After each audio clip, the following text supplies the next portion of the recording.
Ladies and gentlemen, I welcome you on my channel again.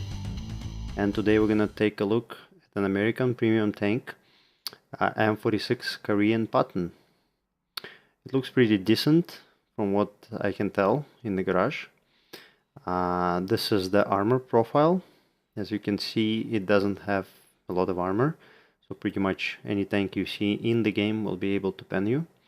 Even some tier 6s are not gonna have any problems going through your front, including the manlet and all the areas on the upper and lower plate. Just some lucky ricochets from time to time. Also, for the most part, RT will be able to hit you pretty hard unless they hit the tracks or some stronger parts of your frontal armor. So something to be considering. The gun is like so the accuracy is not perfect, 0.38 and 2.5 aim time. Now I have to notice that I have a good crew on this, and together with stab, the stabilization is very good, so you don't have to aim for a long time. So it looks like a typical American tank to me, probably very similar in gun handling to tier 9 Patton. You don't have to aim for a long time, but you will be missing shots from time to time, especially if the distance is long. I have to tell you, I don't have this tank. It was a special where you could rent this tank, so I did the mission, I rented this tank and I was able to drive it. I think in part due to this I was able to get a few mastery games in it, because there was a lot of people like that driving it, probably driving it stock with no equipment or bad crews or something like that. So I didn't have to do much to get my mastery in this. And another thing that I have to notice, that I have a few premium tier 8 tanks that I either purchased or I won, as it was the case with my FV4202. I completed the mission, I got the Centurion Action X in time, so I got the tank for free. And I also got the AMX CDC, which I will feature sometime in the future. And on paper, this tank actually is worse than any of them. It's worse than Muts. In my opinion, on paper, it's worse than CDC, much worse in pretty much every way. Top speed, gun handling, maybe just, just the fact that it's not gonna get one-shotted by RT like CDC does is probably the only advantage that it has over CDC. But that's on paper. So in reality, when I played this tank, I enjoyed it probably the most out of the 3-4 mentioned tanks. So like CDC, Muts, this tank, and FE4202. So I didn't mind that this tank doesn't have much armor. For me, just not getting one-shotted by RT is kind of enough, because I tend to play more careful. I don't go head-on versus heavily armored tanks. I know how to pick my positions. This tank has good view range, and it has pretty decent mobility for me, so I can disengage like I'm doing now. So I see there's a lot of tanks in the middle, I can't fight them all by myself, so I'm disengaging.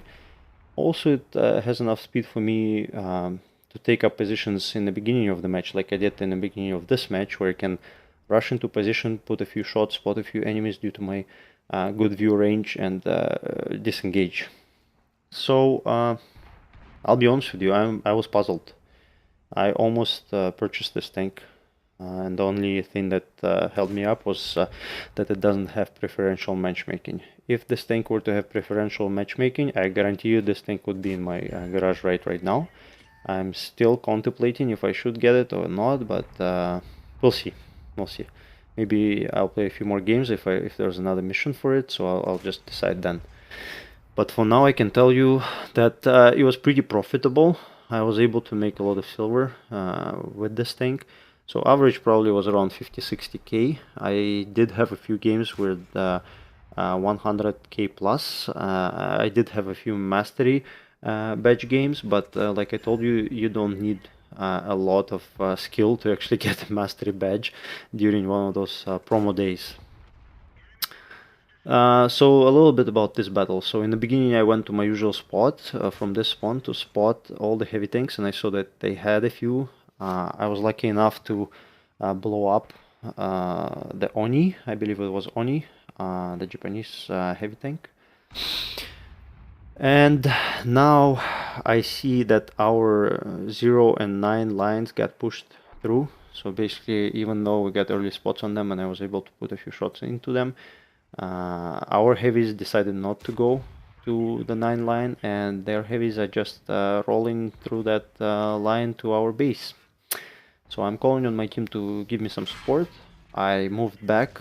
I placed a few shots on the guys in the middle. At that moment, it was the most active area for me to be in. And now I moved back into the 8th line. So I'm pretty much at my cap. I'm pulling back because I know that T29 has good gun depression and I have no way of penning the turret. As you can see, I switched to my APCR rounds. What I found with this tank is that if you are meeting tanks like, let's say, IS-3 frontally, there's nothing you can do with them. So your pen is about 191, I believe, on AP rounds. It's not enough to go through the lower plate reliably or through the pike nose, and especially through the turret, unless you hit that top spot where the armor is really thin. But accuracy, like I told you, is 0.38, so it's not the most accurate tank. So reliably, you cannot be expecting to take out those tanks all the time. So you will be using a lot of APCR, and while effective versus tier 8s, and even some tier 9s, these APCR rounds are not really effective versus tier 10s. So from there on, you are pretty much in the role of the scout and the flanker. So if you can use your good view range, so with this setup I have good view range because of my good crew skills and optics that I'm putting on pretty much all of my medium tanks, unless it's a high tier medium like the regular tier 9 Patton, where I prefer vents and cola. If I don't put cola, I put for sure I put optics, because you need to be spotting enemies before they spot you. So you would be probably lighting tanks more than you do deal damage in tier 10 games, even though I had a few of tier 10 games when I was able to be productive and I was able to put in some damage, but nothing, no record numbers for sure. As you can see, I have optics. I'm easily able to spot this guy with optics because I'm easily hitting the cap and even over the cap. And this is an example of the accuracy. I'm standing still, I'm aiming, I'm pretty much fully aimed. I'm hitting the Ferdinand on the rear and there is no pen. So, and again, another example, fully aimed, stationary, and not hitting him at all. So the pen and the accuracy are kind of pitfalls of this tank, so you have to be always wary of this. And also armor, as you can see, well, actually this was my mistake, but there was no way I can bounce that Ferdinand with any type of angling, any type of positioning. Nothing would have helped me. And what I told you about the pen on APCR, with distance, heavily armored tanks will be a problem, even some tier 8s and especially tier 10. The game is almost won. There's 2 guys, we know where they were seen last, and even though that SPG is a pretty fast tank, I don't think they have any chance of winning at all. I've already dealt a few thousand of damage, and generally it's going good for me. I know I've made a few spots, probably some spotting damage as well. We will see at the end of the game. I'm advancing, I'm looking for that SPG, and actually he's gonna trick me, so I'm gonna spoil it a little bit. He's gonna trick me a bit. I thought that he is a typical SPG player, still sitting in the same spot. But he did use his mobility. So there we go. I know the side of T34 is really weak, so I can pen it pretty much with any angling. So I'm engaging him, and there's the RT, and boy did I not expect to see him there, and absolutely nothing I could have done. Even though the mobility is pretty decent, it's not a CDC where you're able to fly through the dangerous areas easily, and that was that. So let's take a look at the post-game stats.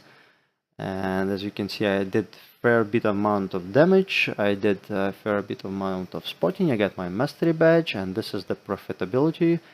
So all in all, I guess the question is, can I recommend this tank? So while I Definitely recommend you picking up the Yak Tiger 88 if you get a chance to do so. If there is not a special where they do sell it, definitely. If you have one tank that you're gonna pick to grind your credits and have fun and have unique gameplay, that is the tank to go. There's a video on my channel. I'm gonna put it in annotations. You can check it out. It's a beast. At tier 8 with the preferential matchmaking, there is no tank that beats that tank in profitability. This tank, I found it fun to play. I would probably, for myself, I would recommend to pick this tank up instead of CDC for me, even though I know that a lot of very skilled players prefer CDC over any other tank just due to the mobility and the pen and everything. For me, I think it's more fun to play in this tank than CDC, because CDC is very demanding. You have to be so focused all the time, you have to be so concentrated not to get hit, not to get one-shotted by Arty, that I would not recommend it. In general, this is a good option. I would say it's better than Moods in my opinion. I don't know why, probably because of gun handling, it just feels better. So it definitely is better than the Panther 8.8. I did not like that tank at all. It's slow, and there's nothing that, no gun depression, no gun handling, so I can't recommend that one as well. I would recommend this one if you really want to train your crews. If you want to have fun and you don't really care about seeing tier 10s, which will not be that much fun, but you're not going to see them that much. I have seen probably in 15-20 battles that I've done, probably 2-3 battles I battled versus tier 10, the rest was tier 8s and 9s. I hope you liked this video. I hope it was informative for you. I hope you get a chance to try this tank before you buy it like I did. And I hope you will come back. And tomorrow I'll release another video for you. So thank you very much for watching. Please consider giving me a like and subscribe. And in comments below, suggest what I can improve. Thank you so much.